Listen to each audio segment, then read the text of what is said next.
आज एक गुरुत्वपूर्ण प्रश्न प्रसंग आम प्रदेश कांग्रेस कमिटी गणमाध्यम विभाग सीनियर स्पोक्सपर्सन प्लस आम रिसर्च विंग जो अच्छा वरिष्ठ सांबादिक जगदानंद प्रधान मो सहित अच्छा जे आपको ये घटना संपर्क प्रश्न और प्रसंग संपर्क में विस्तृत तथ्य प्रदान करेंगे एवं जो मौलिक प्रश्न गुड़िक आम आपण जरिए उत्थापन करने चाहूँ उभय केंद्र और राज्य सरकार ठार स्पष्टीकरण आशा कर संपर्क में प्रस्तुत कहे आम सहित आम मीडिया सेल संयोजक दीपक महापात्र अच्छा केवल प्राक सूचना कहना चाहे कि आपण मैंने जानते ओडिशा रे तालचेर गोटे सार कारखाना थिला 1971 मसीह कांग्रेस सरकार समय प्रतिष्ठा करा एवं सारा देशर चाषी कूल निरवच्छिन्न भाव में तांकर आवश्यकता मुताबक सार जोगे दिया उत्पादन वितरण ये समस्त क्षेत्र में ओडिशा रे गोटे स्वतंत्र परिचय आम तैयारी करथिले एवं ओडिशा कृषि एवं कृषक मान भारतवर्षर कृषि एवं कृषक मान कथा जितेबाला विचार कराला से ओडिशा कथा निश्चित भाव में आसूला ये आसूला तालचेर सार कारखाना से गोटे प्रमुख भूमिका निर्वाह कर दुख एवं दुर्भाग्यर विषय आपको ऋण बा लाभ करुनथिबा संस्था भाव में दर्शाई वाजपेयी सरकार अमलटा को बंद कर दिया से अंचल अधिवासी बारंबार आर पुनरुद्धार आर पुनरुत्थान दाबी कर आसुले राजरास्ता लड़ाई होता 2018 मसीह मोदी जी ओडिशा को आसते प्रधानमंत्री एवं सेठी भित्तिप्रस्तर स्थापन कले जे तार आउ थे रिवाइवाल करा फंड आलोकेशन कला बजेट रे पैसा दि जाऊँगी एवं जनगण दाबी को आम सम्मान जन कहीकि बहुत भाषण देते सांगे तालचेर माटीर पुओ बोलिक जे डिंडिम पिटुंट दाबी कर माटीर पुओ कहीकि केंद्रमंत्री धर्मेंद्र प्रधान थे एवं ये सब सफलतार श्रेय साउंटी को पकेट को नापी से भरपूर प्रचेषा करते विडंबनार विषय से जो 36 मास भितर यह करेंगे 2018 मसीह आज 36 मास जाई आज 7 वर्ष अतिक्रम कला डबल इंजिन सरकार वर्षे पूर्ति हो पूरा सफलतार लंबा तालिका से दौरान किंतु ये प्रश्न आज हजि जाए ये प्रश्न से तालिकार नहीं ना केंद्र सरकार ना राज्य सरकार आम निर्दिष्ट भाव में पचार चाहूँ जे संपर्क में अग्रगति कौन कहीं देमेगला कहीं कहीं प्रतारणा करागला कहीं प्रवंचनार शिकार हेले तालचेरवासी ओडिशावासी एवं एभली एक गुरुत्वपूर्ण प्रसंग में केंद्रमंत्री जे सेतेबेले मंच शेयर करथिले सफलतार श्रेय न पाई एते उद्यम करथिले से नीरव एवं निरुद्दिष्ट कहीं तार विस्तृत तथ्य एवं आमर जो उद्वेग अच्छी से संपर्क में अनुरोध करी जे आप जगदानंद प्रधान आपण सामने उत्थापन करें मीडिया सेल श्रीयुक्त अमेय कुमार पांडव एवं कोऑर्डिनेटर श्रीयुक्त दीपक कुमार महापात्र और पूर्वर जहाँ किसी सूचना देले अमेय बाबू सेटा ही थिला सारांश कि कहवा कथा ये जो तालचेर सार कारखाना ये प्रतिष्ठा होता कांग्रेस सरकार समय 1971 मसीह प्रोडक्शन होता आतेबले ओडिशा समेत देशर विभिन्न भाग को एठार आमोनिया एवं यूरिया सार उत्पादन कर ये कोयला भित्तिक प्रकल्प कारण से मॉडर्न टेक्नोलोजी नाला तापर धीरे धीरे 1980 बेले को ये 5 लाख मेट्रिक टन उत्पादन करथिला आमोनिया से बेला यूरिया सार विपुल परिमाण में उत्पादन करथिला किंतु 80 मसीहा धीरे धीरे 90 दशक आड़ को गति कला से धीरे धीरे ये सिक होगा लगे रुग्ण होगा लगे तथापि क्राइसिस सत्वे कांग्रेस सरकार जिते पूर्वतन प्रधानमंत्री नरसिंह राव थे केन्द्र में प्रधानमंत्री रुग्ण सत्वे सिक सत्वे ये कारखाना को चलई कारखानार कर्मचारी श्रमिक मैंने दाबी करते जे एटी रिवाइवाल करा जाऊ यार पुनरुद्धार कार्यक्रम करा जाऊ पुनरुद्धार कार्यक्रम करा जाऊ से दाबी रखी तापर वाजपेयी सरकार गठन कले वाजपेयी जो आसिले से तो ना आनवा कथा नुह आमर जे केन्द्र मंत्री धर्मेंद्र प्रधान अच्छे बापा service transport minister doctor Devendra Pradhan से बर्तमान स्वर्गवासी से तांकरी समय ही ये तालचेर सरकार को बंद कर दिया से कर्मचारी मान पक्ष दाबी होता जे यार पुनरुद्धार कर जाऊ किंतु कांग्रेस जो भाव रुग्ण सत्वे आर्थिक क्राइसिस सत्वे आपको कार्यक्रम करते चलते बीजेपी सरकार आपको बंद करदे तापर बीएफआई रे ताकू दाखल कर 2002 मसीह यह संपूर्ण भाव में बंद करदे 1969 मसीह सारा कारखानार उत्पादन बंद कले 2002 मसीह कारखाना को पूरा बंद करदे केन्द्रमंत्री से डाक्टर देवेंद्र प्रधान थे मंत्री वाजपेयी सरकार समय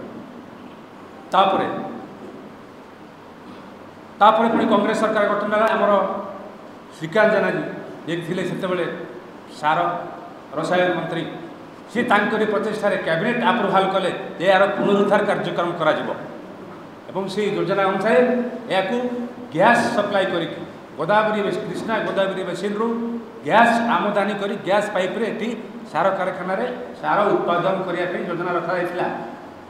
जहाँकि प्रदूषण मुक्त किंतु ये कौन कले बीजेपी सरकार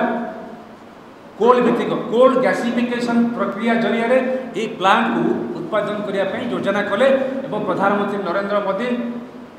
सेप्टेम्बर 22 तारीख 2018 मसीह आसिकी तालचेर यार भित्तिप्रस्तर स्थापन कले जहाँकि भाई कहते अमीय भाई कि 36 मास भितर यार उत्पादन करने को धार्य लक्ष्य रखी केन्द्रमंत्री धर्मेंद्र प्रधानमंत्री से स्टेज थे किंतु 36 मास जाए आज है 7 वर्ष पार है 2025 मसीहा है 4 वर्ष अतिक्रांत होगा आज सुधा से कारखानार कार्य शेष हो पारना गोटे पटे कार्य शेष हो पारना अपर पटे देखा तत्कालीन केन्द्रमंत्री श्रीकांत जेना जी कि 12,000 कोटीर ये अप्रुवाल करते ये आ 1,000 कोटी टका बढ़े 13,000 कोटी टका आरंभ करते यार कार्य यही विलंब कार्य विलंब जो यही विलंब कारण बर्तमान आउ 5,500 कोटी टंका वृद्धि पाई एस्केलेसन हो जाए खर्च ये 4 वर्ष बढ़ी जा फल जोटा 13,000 कोटी टंकार खर्च हवा कथा शेष हवा कथा आज हो जाए 18,500 कोटी एपाई दायी किए ये सरकार को ये टंका कौट जाऊँगी तेणु बर्तमान भी से प्रकल्प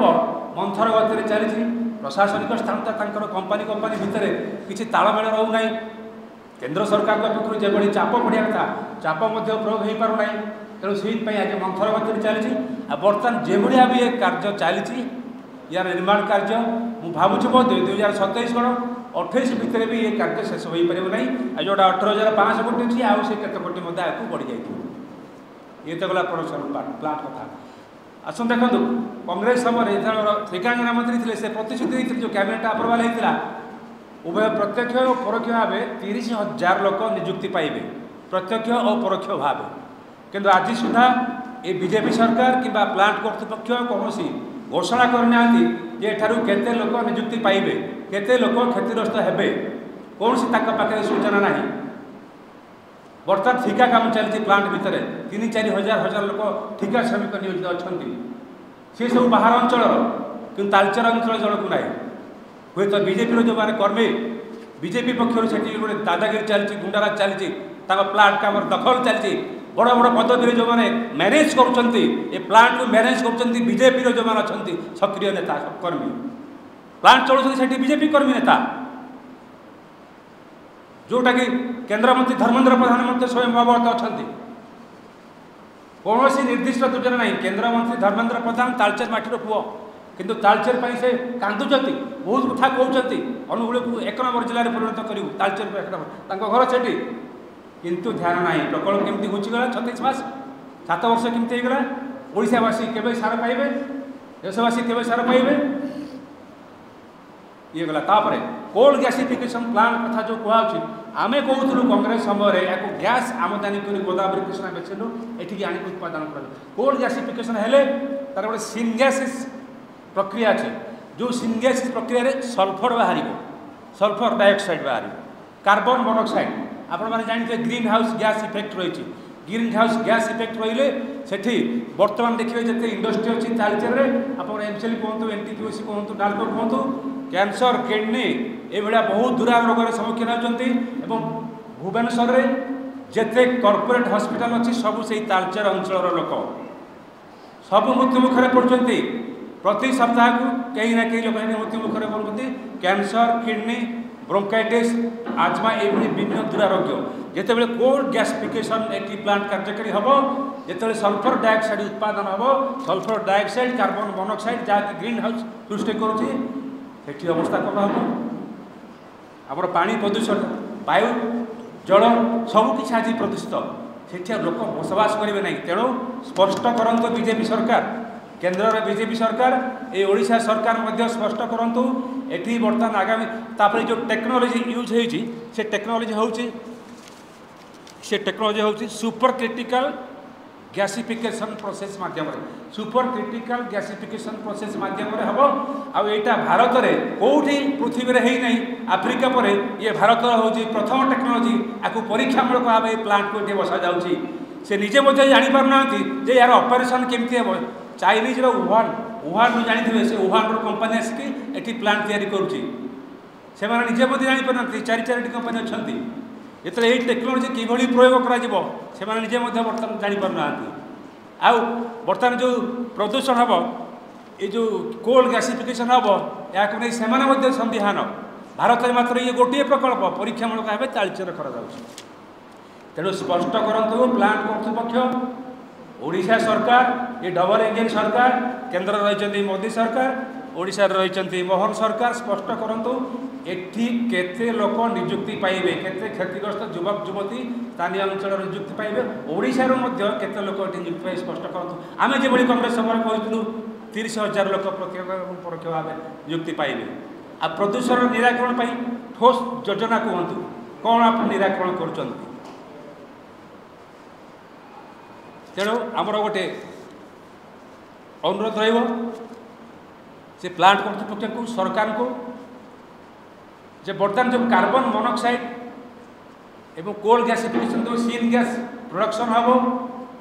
ताकू कंट्रोल करने तुम कौन टेक्निक यूज कर मेसीन यूज करमती कार्बन को कैप्चर कर कार्बन को केमिति कैप्चर कर संपर्क में खोला तथ्य रखु कारण से तथ्य पाखे ना आप जानते ग्रीन हाउस गैस इफेक्ट कौन प्रभाव पड़े छोटिया काच घर जमी रही ऊपर से सूर्यकर जो रेट आसे काच घर भर रही जो फाटिक ऊपर जावाई चेष्टा करे से ओजोन लेयर को प्रभाव करे फल कौन उत्ताप बढ़े ये से प्रक्रिया हम ये उत्तप्त हम से अंचल उत्तप्त परिणत हम एमती तो पूर्व तालचेर गोटे उत्तप्त सहर आहरी ये उत्ताप बढ़ो से खरादिन आप जानते 50 डिग्री सेल्सियस ये तापमात्रा हो ये कोल गैसिफिकेशन पड़े आहरी तापमात्रा बढ़ तेणु आमर दाबी रोचे जे प्लांट को शीघ्र से माने कार्यक्षम करंतु बर्तमान 4 वर्ष अतिक्रांत हो गला शीघ्र कले आमर मध्य राजस्व आ हानि हम नहीं तेणु आमर गोटे डिमांड रहा जे स्पष्ट भाव में कहतु प्रकल्प निर्माण कार्य केबे संपूर्ण हेब द्वितीय प्रकल्प संपूर्ण होगापाई आउ केते वर्ष लगे आउ केते अर्थ विनियोग करा बर्तमान सुधा है 18,500 कोटी आउ केते टंका विनियोग करिवो ଏବଂ କେତେ ବର୍ଷ ସୁଦ୍ଧା ଏହାକୁ ସମ୍ପୂର୍ଣ୍ଣ କରିବ। ତା ସହିତ ଉଭୟ ପରୋକ୍ଷ ଏବଂ ପ୍ରତ୍ୟକ୍ଷ ଭାବେ କେତେ ଲୋକଙ୍କୁ ନିଯୁକ୍ତି ସୁଯୋଗ ଯୋଗାଇବ। ଓଡ଼ିଶାରୁ କେତେ ଲୋକ ସେଠି ନିଯୁକ୍ତି ପାଇବେ ତଥା ସ୍ଥାନୀୟ ଅଞ୍ଚଳର ତାଳଚେର ଅଞ୍ଚଳରେ ମଧ୍ୟ କେତେ ଲୋକ ଏଠି ନିଯୁକ୍ତି ପାଇବେ। ତେଣୁ ଏହିସବୁ ପ୍ରସଙ୍ଗକୁ ନେଇ ବର୍ତ୍ତମାନ କଂଗ୍ରେସ ଆଗଭର ହୋଇଛି। ଆଗାମୀ ଦିନରେ ହଁ ଆଉ ଗୋଟେ ଆମ ତଥ୍ୟ ରହିଲା ଯେ ବର୍ତ୍ତମାନ ସେଠି ଠିକା ଶ୍ରମିକ ଅଛନ୍ତି 3000 ଊର୍ଦ୍ଧ୍ୱ ଠିକା ଶ୍ରମିକ। ସ୍ଥାନୀୟ ଅଞ୍ଚଳର କୌଣସି ଯୁବକ ଯୁବତୀଙ୍କୁ ସେ ଠିକା କାମରେ ନିୟୋଜିତ କରାଯାଉ ନାହିଁ, ସବୁ ବାହାର ଅଞ୍ଚଳ ଲୋକଙ୍କୁ ନିଯୁକ୍ତି କରାଯାଉଛି। ତେଣୁ ଆମର ଦାବି ସ୍ଥାନୀୟ ଅଞ୍ଚଳର ଲୋକଙ୍କୁ, ଓଡ଼ିଶାର ଲୋକଙ୍କୁ, ତାଳଚେର ଅଞ୍ଚଳ ଯୁବକ ଯୁବତୀଙ୍କୁ ସେଠି ନିଯୁକ୍ତି ଦିଆଯାଉ ଏବଂ ସେ ଠିକା କାମରେ ନିଯୁକ୍ତି ସୁଯୋଗ ଦିଆଯାଉ। ଆଉ ପୂର୍ବରୁ ଯେଉଁ ପୁରୁଣା ପ୍ଲାଣ୍ଟ ରହିଥିଲା ସେ ପୁରୁଣା ପ୍ଲାଣ୍ଟ ଯୋଗୁଁ ବହୁ ଲୋକ କ୍ଷତିଗ୍ରସ୍ତ ହୋଇଛନ୍ତି। ଆଜି ସୁଦ୍ଧା ସେମାନେ ଛଟପଟ ହେଉଛନ୍ତି ପ୍ରଦୂଷଣ ଜଳରେ ପଡ଼ି ଏବଂ ନିଯୁକ୍ତି ସୁଯୋଗ ପାଇନାହାନ୍ତି, ଥଇଥାନ ସୁବିଧାରୁ ବଞ୍ଚିତ ହୋଇଛନ୍ତି। କେତେ ଗୁଡ଼ିଏ ସେଠି ଗାଁ ଅଛି, 10-15ଟି ଗାଁ, ଗୋବୁରା, କର୍ଣ୍ଣପାଳ, ଏଭଳି ଅନେକ ଗୁଡ଼ିଏ ଗାଁ ଅଛି, 10-15ଟି ଗାଁ, ସେଗୁଡ଼ିକ କ୍ଷତିଗ୍ରସ୍ତ। ସେ ପୂର୍ବ ପ୍ଲାଣ୍ଟରେ ଯେଭଳି କ୍ଷତିଗ୍ରସ୍ତ ହୋଇଥିଲେ ସେମାନେ ମଧ୍ୟ ନ୍ୟାୟ ଅପେକ୍ଷା କରିଛନ୍ତି। ସେହି କ୍ଷତିଗ୍ରସ୍ତ 10-15ଟି ଗ୍ରାମର ଲୋକମାନଙ୍କୁ ତୁମେ କ'ଣ ବ୍ୟବସ୍ଥା କରିବ, କିଭଳି ନିଯୁକ୍ତି ସୁବିଧା ବ୍ୟବସ୍ଥା କରିବ, ଆଉ ସ୍ଥାନୀୟ ଅଞ୍ଚଳ ପାରିପାର୍ଶ୍ୱିକ ଉନ୍ନୟନ ପ୍ରତି କ'ଣ ତୁମେ ଯୋଜନା ରଖିଛ? ସାଧାରଣତଃ କେଉଁ ଜାଗାରେ ଗୋଟିଏ ପ୍ରକଳ୍ପ ହେଲେ ପାରିପାର୍ଶ୍ୱିକ ଉନ୍ନୟନ ପାଣ୍ଠି ଗୋଟେ ଥାଏ, ଯେଉଁଟା କୁହନ୍ତି CSR ଫଣ୍ଡ କେତେ ରହିଛି, ଏ ସ୍ଥାନୀୟ ଅଞ୍ଚଳର ପାରିପାର୍ଶ୍ୱିକ ଉନ୍ନୟନ କ'ଣ କରିବ ତା ସମ୍ପର୍କରେ ମଧ୍ୟ ନିର୍ଦ୍ଦିଷ୍ଟ ସ୍ପଷ୍ଟ ମତ ରଖନ୍ତୁ। ଏନ୍ଏଚ୍ର ଉହାନ କମ୍ପାନୀକି ଦେଇଥିଲେ ୱାର୍କ ଅର୍ଡର। ଏପଟେ ଆମର ମରୁଥିଲେ ସୈନିକମାନେ ଶହୀଦ ହୋଇଛନ୍ତି। ସେହି ସମୟରେ ଏ କେନ୍ଦ୍ରର ମୋଦି ସରକାର ଉହାନକୁ, ସେ ଉହାନର କମ୍ପାନୀକି ଦେଇଛନ୍ତି, ଏଠି ନିୟୋଜିତ କରିଛନ୍ତି, କାମ କରୁଛନ୍ତି। ମେକ୍ ଇନ୍ ଇଣ୍ଡିଆ କଥା କହୁଛନ୍ତି, କିନ୍ତୁ ଆମର ଯନ୍ତ୍ରାଂଶ ଆସୁଛି, ପାର୍ଟସ ଆସୁଛି ଉହାନରୁ, ଚାଇନାରୁ। ଇଏ ତ ଆମର ମେକ୍ ଇନ୍ ଇଣ୍ଡିଆ। ଚାଇନାର ସବୁ ଯନ୍ତ୍ର ଏଠି ଆସୁଛି, ଚାଇନାର ଯେତେ ବଡ଼ ବଡ଼ ହେଭି ମେସିନାରୀ ସବୁ ଏଠିକି ଆସୁଛି। ମେକ୍ ଇନ୍ ଇଣ୍ଡିଆ କଥା କହୁଛ, କିନ୍ତୁ କାହିଁ ଇଣ୍ଡିଆର କ'ଣ ସେ ଯେଉଁ କୁହାଯାଉଛି ଯେ ଆତ୍ମନିର୍ଭରଶୀଳ, ଆମର ଟେକ୍ନିକ୍ରେ ମଧ୍ୟ ବିଭିନ୍ନ ଯନ୍ତ୍ରପାତି କୌଶଳରେ କାରିଗରୀ ଜ୍ଞାନ କୌଶଳ, ଆତ୍ମନିର୍ଭର ଭାରତ। ଇଏ କ'ଣ ଆତ୍ମନିର୍ଭର ଭାରତ? ଚାଇନା ସହିତ ଗୋଟିଏ ପଟେ ଆମର ଚାଲିଛି ସଂଘର୍ଷ, ବିଜନେସ୍ ଟାଇପକୁ ନେଇ ହେଉ କିମ୍ବା ଆମର ସୀମା ବିବାଦକୁ ନେଇ ହେଉ, କିନ୍ତୁ ଏପଟେ କଳାକଳି।